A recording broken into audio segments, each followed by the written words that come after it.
Hello দাদা, মাতৃশক্তিকে শক্তিকে অবহেলা করছেন। তা আপনি আসলেন কোথার থেকে? আপনি আসলেন কোথার থেকে? এই পৃথিবীর প্রকৃতি, জীবজগৎ, প্রাণী জগৎ, পশু জগৎ, উদ্ভিদ জগৎ, মৎস্য জগৎ, ভূত জগৎ, পেট জগৎ কোথার থেকে আসলো? এই মাতৃশক্তির থেকে আবির্ভাব। আজকে ছেলে বা মেয়ে যেই হোক, সে মাতৃগর্ভ থেকেই সে কিন্তু আবির্ভাব হয়েছে। সুতরাং একটা মেয়ের রূপ কিন্তু অনেক।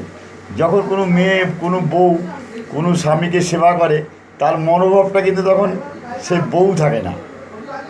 যখন সেবা করে কোনো পুরুষকে, কোনো স্ত্রী, তখন কিন্তু তার মনোভাবটা বউ থাকে না। সেবা, সেবা বলতে সেবা কে করে প্রথম জীবনে? মাই করে।